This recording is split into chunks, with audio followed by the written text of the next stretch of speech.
You'll often hear me using the term no more voodoo science or no more voodoo physics. And voodoo comes from a lack of mechanism, or if you will, a lack of causality. Let me explain. In this example here, we have a boat, which is the cause, and the effect is the bell on the buoy that's ringing. And we call this, one thing is the cause, one thing is the effect, we call that causality. Now, one of the other items we have with causality is locality. The problem we have here is the cause, the boat, and the bell are not in the same location. And so we have to have energy come from the boat and somehow get to the bell. Well, we explain that with this series of causalities. So in this case, the boat transfers energy to the water, which creates the wake. The wake transfers energy from one bit of water to the other using wave propagation. And eventually that wake is going to propagate and transfer energy to the buoy, which is going to cause the buoy to rock. The rocking buoy will transfer energy to the bell, causing the bell to ring. So here we have a whole series of causalities, like a chain of dominoes.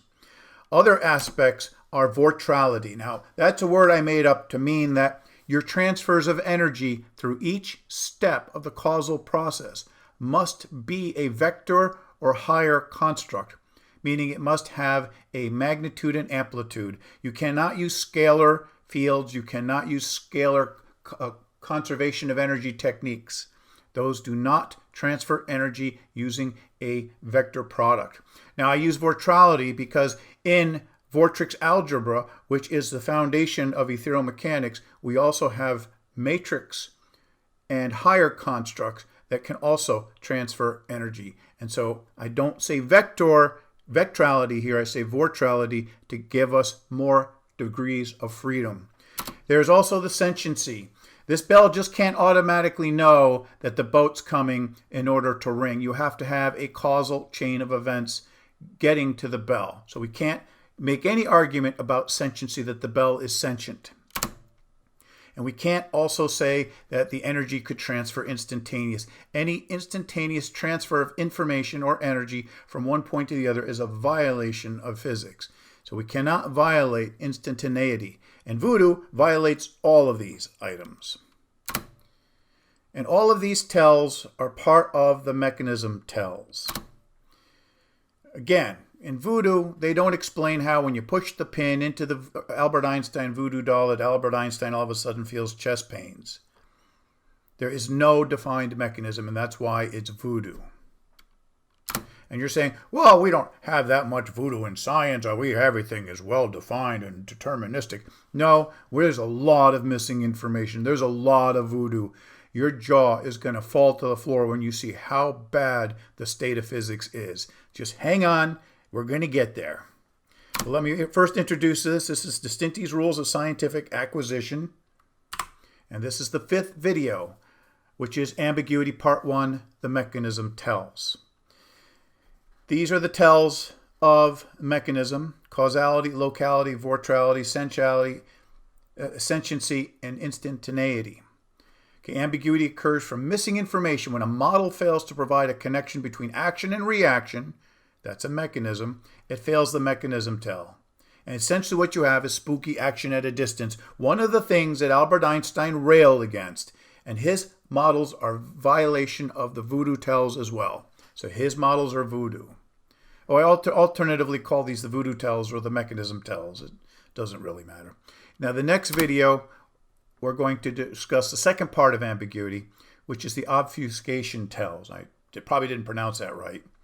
And these occur when information is abstracted, obscured, ignored, or lost. We have intrinsity, two-bodied, doppelganger, arbitrary, and ambiguity.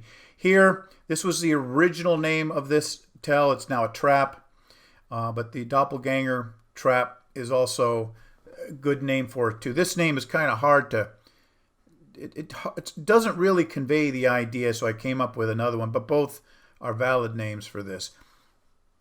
We'll cover more about these in the next video. There are other derivatives of ambiguity, and those are in the form of razors. In this case here, I asked AI to produce a hinge that opens in 4 dimensions. And I don't know what AI produced here, but it looks cool, so I used the picture. And in philosophy, a razor is a principle or rule of thumb that allows one to eliminate, shave off, there's where you get the razor, unlikely explanations for a phenomenon. We'll talk about these in much later videos in the Rule of Acquisition series. Our definition of ambiguity for ethereal mechanics is an expanded version of what you would find used in other parlances. At the bare minimum, ambiguity occurs because of missing information. And one of the facets of missing information is obliviation. And what do I mean by that? Well, given this geometric figure here, because we don't have the third dimension represented, it's a two-dimensional diagram, you can't tell if this is a cube looked on by the edge, kind of like this guy is, or if this is a hexagonal pyramid or a six-sided pyramid. And that is the reason why for obliviation, in other words, we have made that dimension oblivious to you, so that's obliviation. And that's why we use this symbol to represent ambiguity. Again, you can't tell if it's a six-sided crystal or if it's a cube being looked upon from the corner. And the other facet of ambiguity is obfuscation. Basically, where information is obscured, misrepresented, abstracted, where there's an missing in translation, missing in processing, etc., etc. Now, this example over here represents an easy way to show you this. See, the white side of this square represents the information we know. And what it looks like, what we know, could be represented by a B, an 8, or a 3. And therefore, we got 3 models that fits perfectly the information we do know. I'll say that again.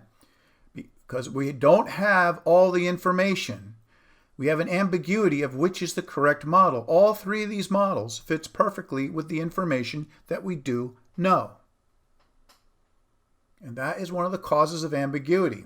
And because of this, as we said in the previous videos, because our footprint in the universe is not the full universe. We do not know all the information about the universe. In fact, this footprint should be microscopic, but bear with me, it's just a picture. And then the universe is only a small footprint of the mathiverse.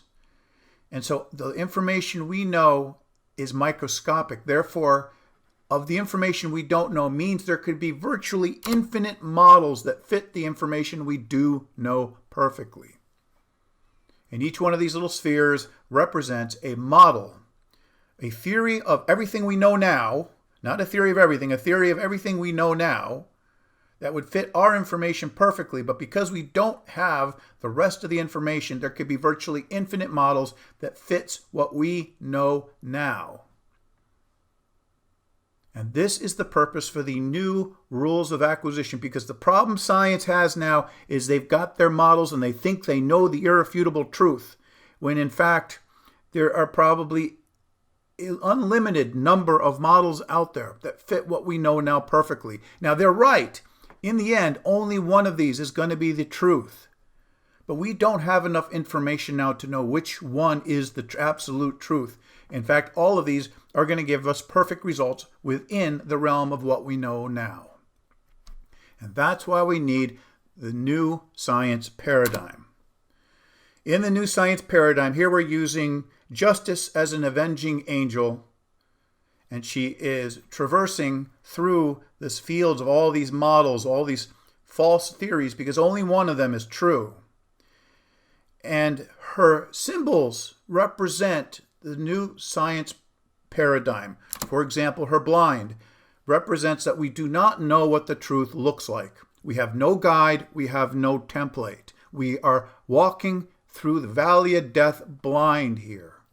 Her blind also represents is that our minds have fallacies and we have mind traps that prevent us, that slow us down, that degrade our ability to go forward. And we have to identify them so we can have countermeasures to those.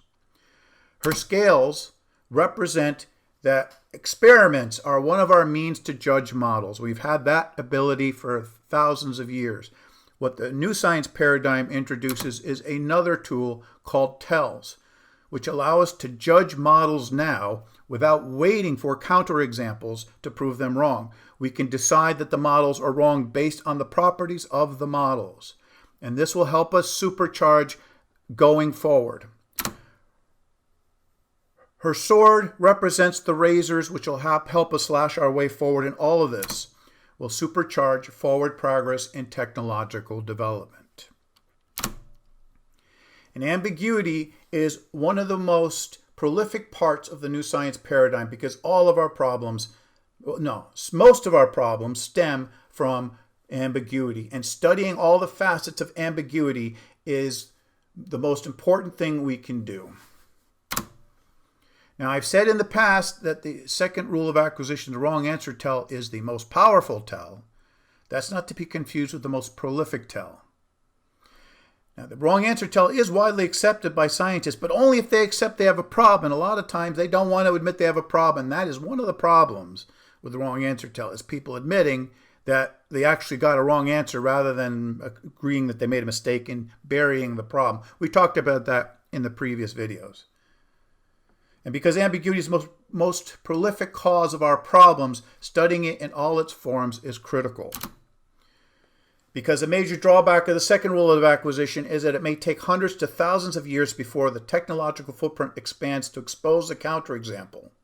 In the example of Archimedes' principle, it took thousands of years for ships' propulsion technology to advance to the point where ships could go fast enough to expose the phenomenon of squatting. And in so doing, we had a major shipwreck, loss of life, yada, yada, yada. And with the other rules of acquisition, with all the other tells, we can judge models now without having to wait hundreds to thousands of years to know we have a problem. And I'll show you an example of Archimedes' principle when we get to applying the rules of acquisition.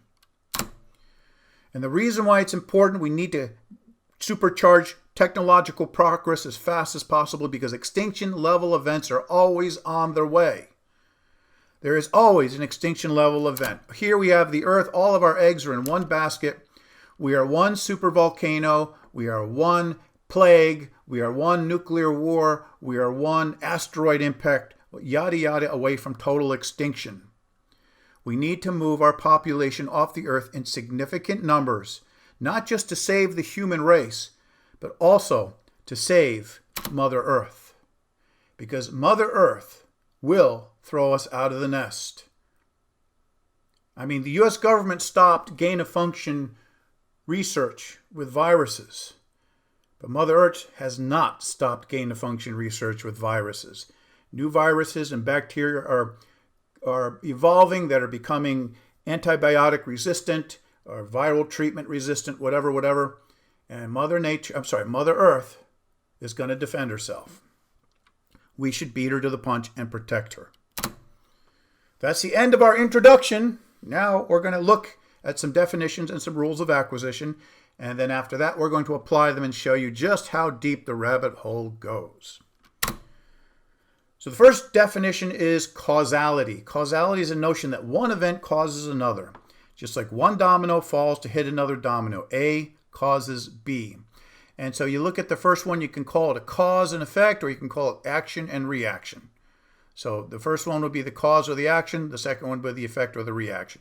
You can use either term. This arrow in the middle represents the mechanism. And you can have multiple causes and effect in a chain. Domino A hits domino B, hits domino C, hits domino E, etc., etc., etc.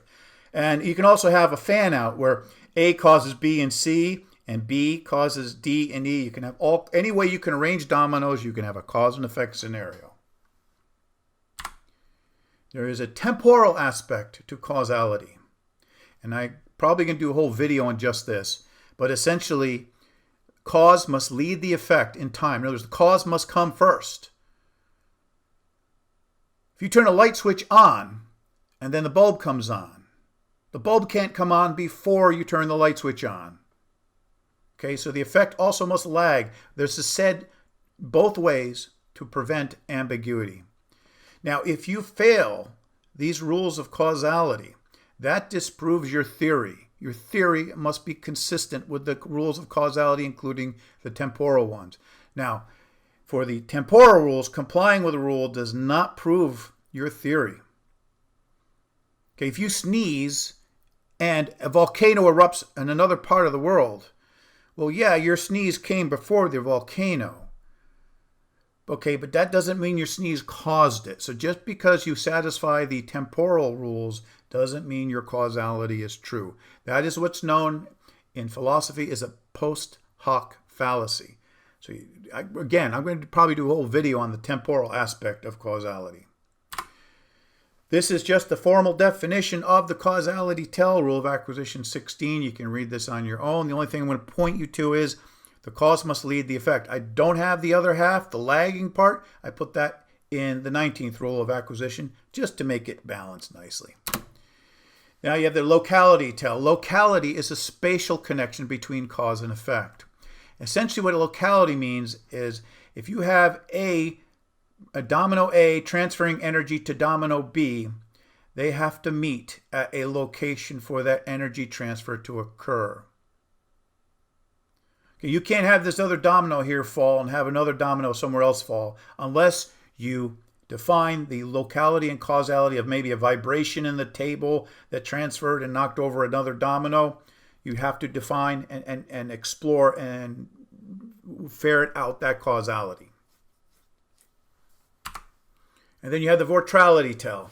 At the location where A is transferring its energy to B, at this location, that transfer of energy must be through a minimum of a force-type field, at least a vector magnitude and direction. I mean, a vector direction and magnitude, whatever. You cannot have derivations using energy because energy is ambiguous.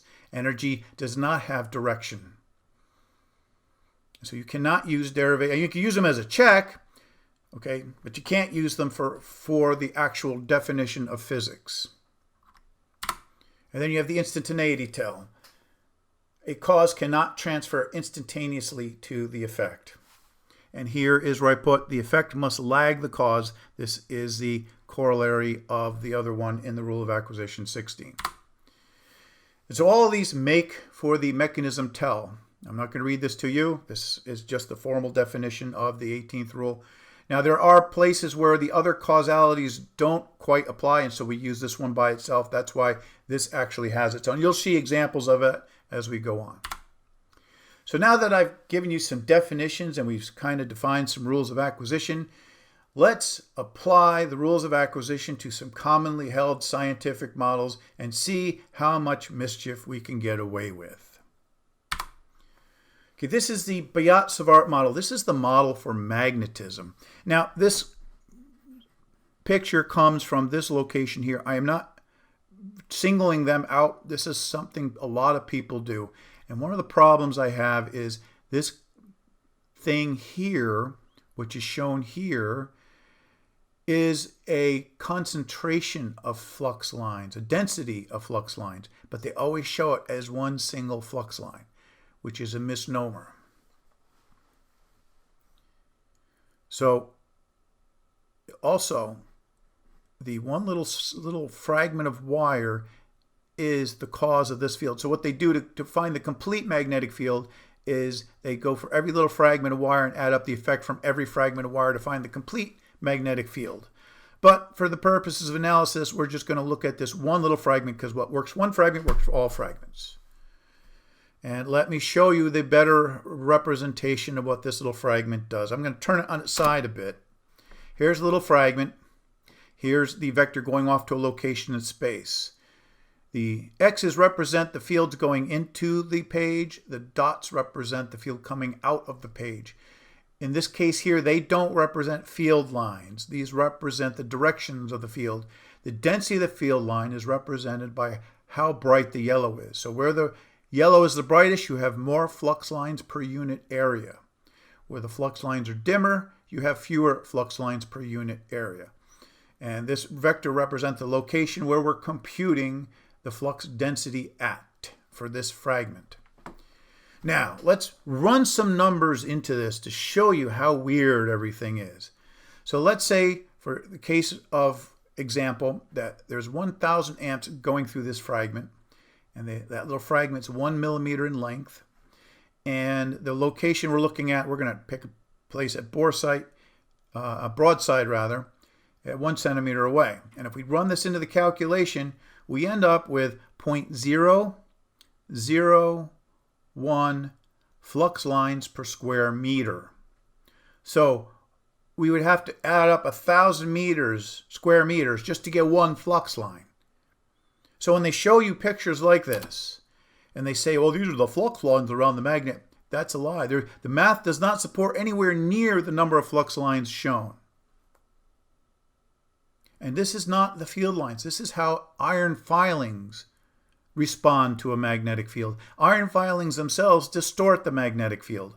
So all of the math that I just showed you is an abstraction. It's an abstraction that represents a magnetic field.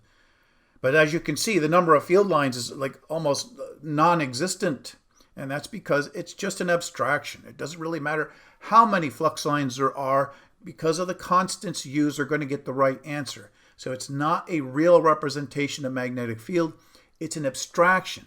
The biggest problem is because we've been using this abstraction for hundreds of years, and because people show this and say, yeah, we're looking at flux lines. Because if you put ball bearings here, they're going to make a completely different pattern than these elongated iron filings. If you put powdered iron here, you're going to get a different pattern altogether. So all we've been using for the past 150 years is an abstraction that allows us to get the job done. And so this B-field model is just an abstraction. It's not real. And this is what we're going to talk about in the next video, which is the correlation obscuration trap. Because we've been using this model, which correlates properly to the behavior of a magnetic field, but because it is not the magnetic field, we're obscuring the truth, which is hidden underneath. Okay, basically we've come up with a doppelganger. Now, I'm just introducing this here, but we're going to talk more about it in the next video, where how low your jaw hangs at the end of this one, it's going to hang double low at the end of the next video. Okay, so now we're going to go back into this video a little bit. I just wanted to get that little introduction in here just to show you how bad things are. So going back to the Biot-Savart model, there's a lot of problems based on mechanism that we have here. The first problem is how does the current in this little fragment over here that we're modeling cause the magnetic field, or wherever it's supposed to be out here? How does that effect get there? Well, that's not explained. According to the models, the magnetic field just appears instantaneously. Okay, and that's why we're violating the instantaneous tell. Furthermore, according to Albert Einstein, if you move the wire, the magnetic field has to follow the wire. But the wire is in no part of the model or the equation. Only the moving charge in the wire is part of the mechanism that we're explaining here. And furthermore, how does a moving charge create a static field? That's almost like an oxymoron. And finally, how do the flux lines know to follow the wire when the wire moves? Now, this is kind of redundant with this, but redundancy in the rules of acquisition is okay. Because it's just like any redundant system. You have redundancy to make sure nothing bad happens. So having redundancy in the rules of acquisition is not a bad thing. So let's go on to Faraday's law. Faraday's law says that the EMF, voltage induced in this loop, is proportional to the change of flux lines inside the loop. These little X's now represent flux lines, which is different from the previous thing we did. So now the question is, well, if I have a little flux line added there, just pops into existence, well, how does this flux line over here in this location affect the wire that's over in this location? There's no explanation. There's absolutely nothing explaining how that occurs here. So we have a violation of locality.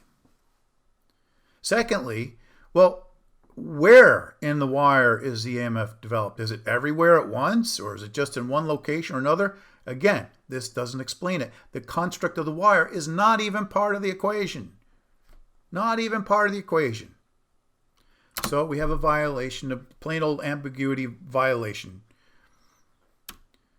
Furthermore, if I had a flux line that changed outside the wire, that doesn't affect the wire. So how does the wire know to respond to the flux line that changed inside the loop and not to the one outside of the loop? Well, that sounds like a sentiency problem again, doesn't it? And then, of course, there is no time delay. This is considered instantaneous, this change over here to this effect. And the structure of the wire is not part of the model. Again, it's a plain mechanism violation. And more importantly, this EMF is a scalar. It does not tell us what direction in the wire the EMF is generated in. There is no knowledge here that says when you get a flux change, it has to be going in this direction or this direction. And because of that, there's no vectorial information there. We have a scalar output. Now, this is where people say, oh, well, you just have to use Lenz's law. Okay, Lenz's law states that direction of the electric current induced in a conductor by a changing magnetic field, that's what we just talked about in Faraday's law, is such that the magnetic field created by the induced current, and this is ironic because Faraday's law predicts an EMF, not an induced current, but Lenz's law predicts an induced current. So we have two different models, one that predicts an EMF, one that predicts a current, and so we kind of have an ambiguity here, which is the right one. So this is a major problems when you look at the basic laws of physics here. So let's keep going for Lenz's law, and forget this little arrow. This arrow isn't supposed to be here yet. So again, the current induced in the loop will be in a direction to oppose the flux change inside the loop. Okay, fine, but then the question arises is, how does the wire know how much flux is inside the loop? We've been doing that. We compute that. So we are applying our brain to replace what should be a causal mechanism. There is no causal mechanism. So our sentiency, our brain, is being used to replace what should be a causal model. And the other question is, well, now if you have another loop of wire right beside it, and now you can look at this other arrow, well, the current in one loop is going to be going, the current in both loops are going to be going clockwise or counterclockwise. But the effect right at this point here, if you had just a single charge here, that charge wouldn't know where to go if you didn't have the loop. So you still need the loop to know, so that the charges know which direction to go in. Okay, so we have different outcomes for the same location using the same magnetic field. If you had a lone electron there, it wouldn't know what to do if there were no wire. And again, the construct of the wire is not part of the equation. Can you see the strangeness here? We need the wire to know which way the electrons in the wire are going to go. But the wire is not part of the equation. Nothing about the wire. It's just the number of flux lines inside the wire. And why do we ignore the ones outside? You could pull your hair out with this nonsense. And we've resolved all this with ethereal mechanics, new electromagnetism, phi 5. Everything is causal. Everything is vectorial. Everything is deterministic. None of this baloney that you're seeing here. And this gets even worse. Because what if you just had a lone electron sitting at this location here without any wire construct? It wouldn't know what to do. Because how do you assume what the contained flux is? You can't. And this is a fundamental problem, because if charges are the fundamental building blocks of electromagnetic theory, then a changing magnetic field must have a deterministic effect on a lone charge. And yet you can't do crap if you have a changing magnetic field and a stationary charge sitting there. And so we have a missing effect. That is an anomaly. And again, there is no mechanism in the models that considers the structure of the target, the object that's responding to the field, whether that be a wire or a charge. So we've got all of this ridiculous nonsense that has been holding us back for 100 years, obscuring the truth of what's going on underneath. Now let's talk about Coulomb's law. Okay, Coulomb's law. Now I don't like calling things law because it gives a false impression that we humans know stuff that's universally true. We don't. All we have are the things that are true within our little part of the universe that we know. And in Coulomb's law, you have the force of a source charge creating a field, something that spews off into space, whatever it is not defined in the model, and it induces a force on a target charge. There is no model, there is nothing here that describes a true field. Yes, we have an electric field model, but that's a two-body model. That's as if you had a source charge and what would be the effect on a target charge at a different distance. So that's a two-body field, and we're going to talk more about that in the next video. It's not a true field. It's not a true field. It's an abstraction using the two-body equation we have here. Okay, because this does not explain how this guy couples to space or what it does or what's it send. All it is a straight, this force or this charge affects this charge over this distance, and this is the force. That's all. It doesn't explain what goes on in between. And the violations we have of the rules of acquisition is how is a distant charge affected? It doesn't explain the mechanism. It doesn't explain the locality. The coupling is instantaneous. There's no consideration for propagation delay here. Okay, this is just an end-to-end model. It doesn't explain what goes on in between, so there's no true field model here.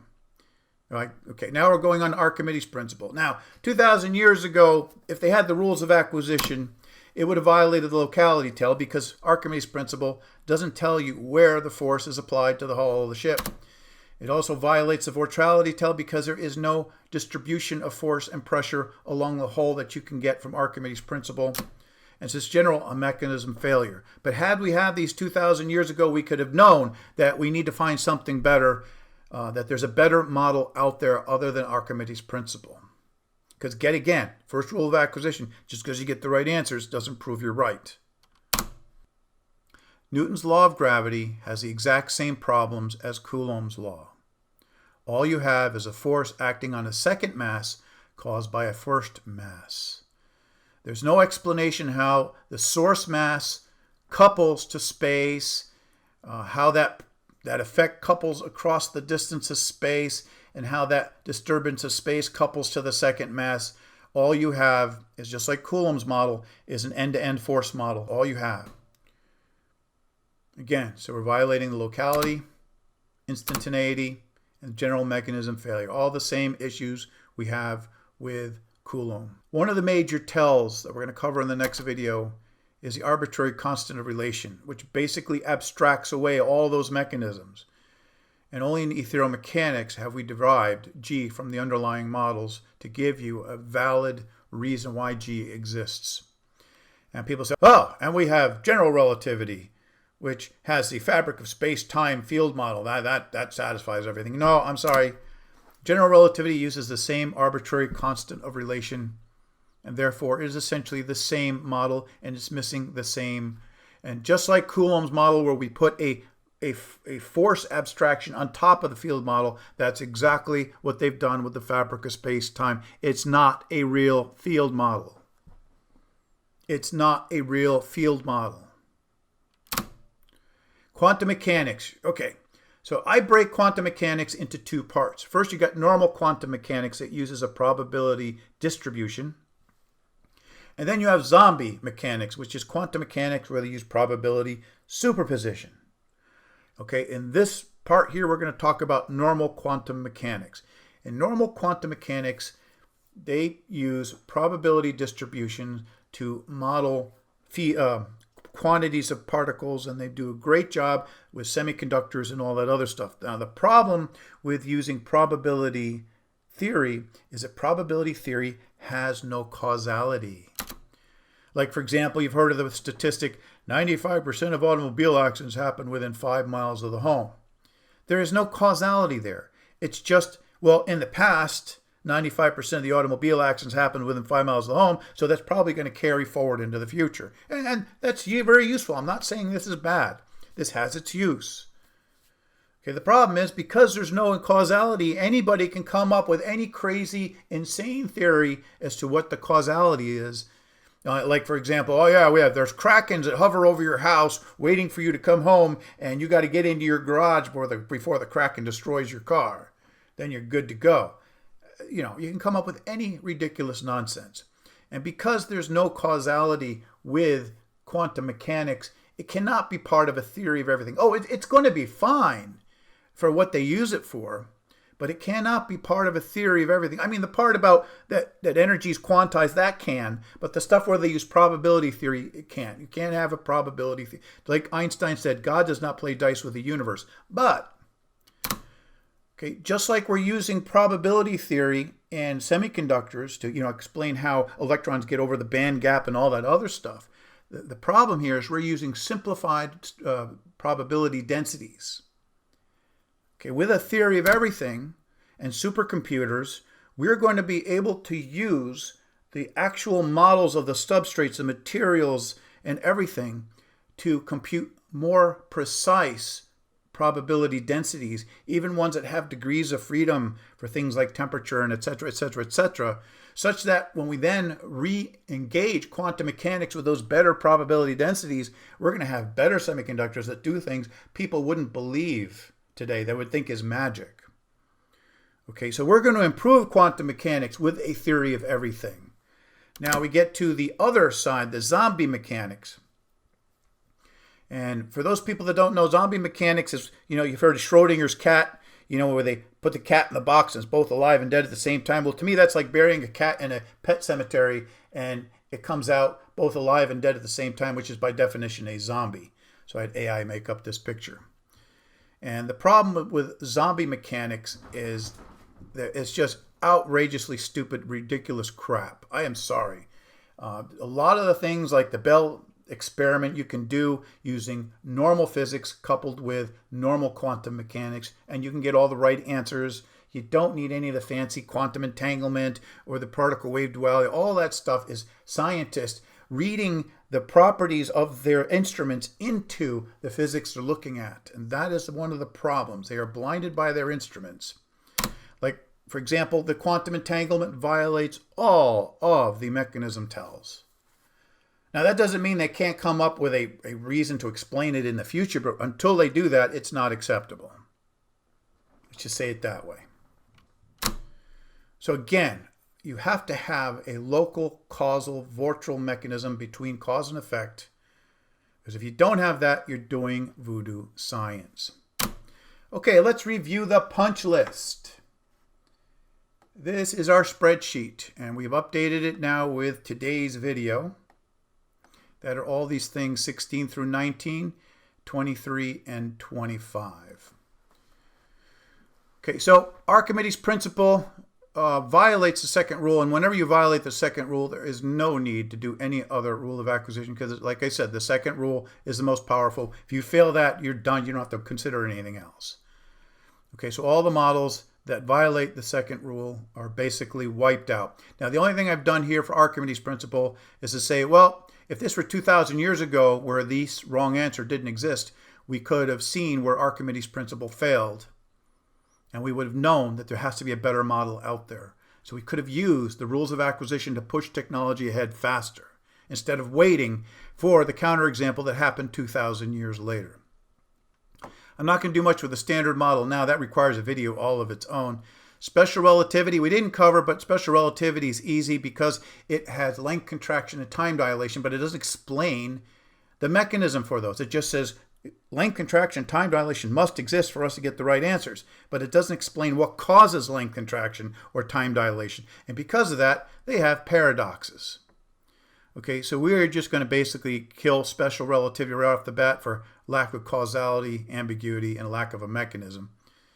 And locality, because there's no explanation why, the observer has to cause the effect. That's why we have the ladder paradox. So we're done with special relativity. We're going to cover more. We still have to do all these rules of acquisition here, and we will update all of those when we get to those. Mostly to be in the next video. Okay, then we have quantum mechanics. We basically just violate the mechanism rules. We have Lenz's law, and this is what we put out in the video, Faraday's law, Biot-Savart, Coulomb's law, etc. Now, interesting is F equals QV cross B does not violate any of the rules, but it uses B, which does violate the rules. So I thought about having a rule of acquisition that if one of your constructs violates the rules of acquisition, you violate the rules of acquisition. But in all honestly, if they just fix B, possibly they can still resurrect this. So, and they can't use this without this anyway. So I don't really need to come up with a rule. It's defunct as is. So this part down here for ethereal mechanics, this is complete. This is complete. All the rules of acquisition have applied because they've been applied since we started ethereal mechanics. And you'll notice that on the ethanics, we do have some violations. That's because this is an abstraction. We probably should call it an anomaly, but I'm being fair. It's an abstraction, okay? And we know that there's something below ethonics. So this is the very bottom of the rabbit hole we've gotten to. Everything from cosmology to new electromagnetism to electrogravity gets the correct answers based on these abstractions, but we don't know where these abstractions come from. Oh, this is the mechanisms below and the abstraction. So we don't know. That's the next part of the research. So granted, if we find out that this abstraction is wrong, well, we have to pop the bubble and go look for another bubble, new electromagnetism V6. Okay, we are going to be completely honest to the rules of acquisition as we go, because being honest about what you fail is the path forward. Okay, hiding the fact that you fail something is not a way to make forward progress. Okay, like drill sergeant said to me, I can't fix something if I don't know it's broke. Okay, so we're honest as we can be. Everything that we violate, and we're going to have a whole video on all the anomalies of ethereal mechanics, and I'll include the abstractions as well. So that's pretty much it. We're going to have other videos about other things like Newton's laws as applied to the rules of acquisition, but that's another video for another day. So we are done with this right now. This is our Patreon site. If you want to help forward progress technology, please, the Patreon is the best way to do that. This is our repository. The way to navigate this is in the introduction video to the Ethereal Mechanics YouTube site. Just watch the intro video. It'll show you how to navigate the repository. All of the different branches of ethereal mechanics are in their own playlist. Pretty much all you need to know there. This is our blog site. Great shout out to Sebastian for doing this. Again, if I can get enough Patreon members that I could do this full time, I will spend more time here hearing everybody out, interacting. But right now, I use every single vacation hour, every single free time hour on ethereal mechanics. I haven't taken a real vacation since 1999. Okay, that's how much important this is to me, because obviously human survival is in the balance. I don't have time for vacation. No more voodoo physics. Thank you very much.